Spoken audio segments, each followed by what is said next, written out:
खै कफी बनाइदिएको 8 बजिसक्यो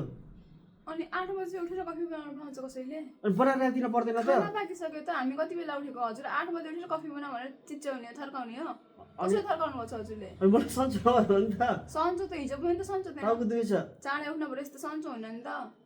म चाहिँ 5:30 बजे उठेर पोछा लगाउने पानी फाल्ने सबै सरसफाइ हैन अनि खाना पकाउने किचनमा चिया कफी यताउता गरेको भाँडा कति हुन्छ चिसोमा भाँडा माझ्ने मलाई त्यसो बसेन मलाई त टाउको दुख्दैन हैन मलाई त केही पनि समस्या आउँदैन हजुरलाई चाहिँ थुपुक्क बिस्तारमा बसेर मोबाइल चलाउने मान्छेलाई चाहिँ समस्या आइराख्छ ठीक छ ल टाउको दुख्यो तर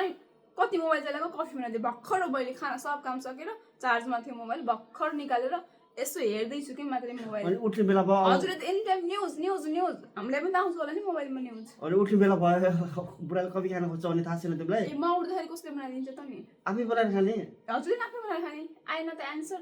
आफै त दिनुभयो नि एन्सर मैले चाहिँ आफै गर्नुपर्ने अरे आफ्नो लागि सबै कुरा हजुरले आफ्नो लागि सबै कुरा आफै गर्न सक्नुहुन्न अनि बुढाको लागि गर्न परेन तिमीले बुढीको लागि के गर्नुभयो त्यसपछि बुढीको लागि त बुढी उठ्न थाल्यो भनेर मेरो लागि रेडी गरिदिनु भयो त मलाई थाहा छैन छिटो गर म त जान्दै जान्न म खाना रेडी गरेछु अब म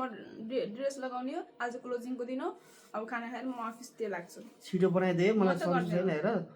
बिहान बिहान मुड अफ नगर मसँग यहाँ किसकिस गर्नुभन्दा बरु गएर बना यति बेलासम्म खाइसकिन्थ्यो कि यसो त म टुस्न बस्न पाउनु पर्यो नि मेरो जानले पनि आराम खोज्छ के मलाई पनि रेस्ट चाहिन्छ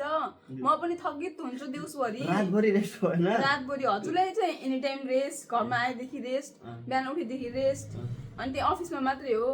त्यति त मैले पनि त गरिरहेको हुन्छ नि त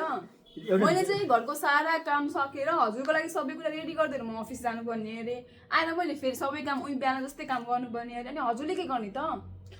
अबदेखि बिहानको काम हजुरले साँझको काम मैले किनकि हजुरले त साँझमा कहिले गर्नु न त्यो कुरा मलाई थाहा छ यति कफी बनाउनु भनेको तिमीले कुरा लम्बाएर कहाँ पुर्यायो म त गर्दै गर्दैन जानुस्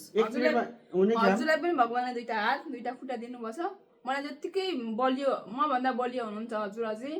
जानुस् आफै गराउनुहोस् खानुहोस् दुध छ